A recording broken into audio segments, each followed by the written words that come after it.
एक छोटे से गांव में एक बहुत बड़ा जमींदार रहता था जो बहुत ही अमीर था और गांव के सभी छोटे बड़े फैसले करने के लिए सारे गांव वाले उसी के पास जाया करते थे और उसी से राय लिया करते थे। एक बार उस जमींदार की आंखों में किसी तरह का एक इन्फेक्शन हो गया। उसने गांव के सारे हकीमों से अपना इलाज करवाया लेकिन उसकी आंखें ठीक नहीं हुई।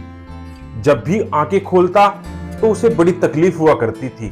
फिर कुछ दिनों के बाद वो अपनी आंखें का इलाज करवाने के लिए गांव से बाहर चला गया। बाहर के डॉक्टर्स ने उसकी आंखों का चेकअप किया और उस जमींदार से कहा कि आपकी आंखों में एक तरह का इन्फेक्शन हो गया है। आपकी आंखों के सामने हरे कलर के अलावा अगर कोई दूसरा कलर आया तो आपकी आंखों में जलन होना प्रारंभ हो जाएगी, उसमें तकलीफ होने लगेगी।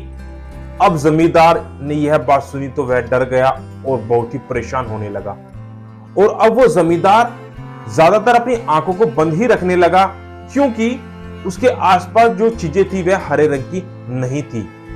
वो जमींदार दिन रात इस प्रॉब्लम्स का सॉल्यूशन ढूंढने में लग गया और सोचने लगा और परेशान रहने लगा। कई दिनों सोचने के बाद उसके दिमाग में एक आइडिया आया। उसने अपने नौकरों को बुलवाया और कहा कि इस सारे गांव को हरा रंग का कर दो। गांव में जहां जहां भी जाता हूं सारी जगह को हरा कर दो। उस जमींदार के कहने पर सारे गांव को हरा कर दिया गया, लेकिन इतना सब कुछ करने के बाद भी कुछ चीजें ऐसी थी जिसको वह हरा नहीं कर सकता। जैसे आसमान जो हमेशा नीला रहता है, उसके शरीर का कलर, रोटी का रंग और भी बहुत सारी चीजें ऐसी थी जिसको वह हरा नहीं करा सकता था। एक दिन एक लड़का उस गांव से गुजर रहा था। तब उस लड़के ने देखा कि उस गांव में सारी चीजें हरी कलर की हैं। तो उस लड़के ने वहां के रहने वाले लोगों से पूछा, यहाँ सब चीजें हरे रंग की क्यों हैं? तो गांव वालों ने कहा कि हमारे गांव में एक जमींदार है जिसकी आंखों में इन्फेक्शन हो गया है और वो सारे हरे रंग के कलर उन्होंने ही करवाए हैं। कोई दूसरा कलर देखते हैं तो उनकी आंखों में जलन होने लगती है।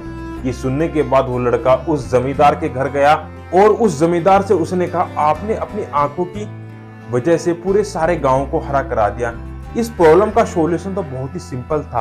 आप एक हरे रंग का चश्मा लगा लीजिए जिससे आपको सारी दुनिया हरी दिखेगी। दोस्तों, हमें इस कहानी से यह सीख मिलती है, कई बार हमारे प्रॉब्लम्स का सॉल्यूशन बहुत ही छोटा होता है लेकिन हम उस प्रॉब्लम्स के बारे में सोच कर उस प्रॉब्लम को इतना बड़ा कर देते हैं फिर जहां से कोई सॉल्यूशन नजर ही नहीं आता। तो दोस्तों, ये आपको ये कहानी कैसी लगी कमेंट सेक्शन में जरूर बताइएगा। मिलते हैं आपसे नेक्स्ट वीडियो में, तब तक के लिए धन्यवाद।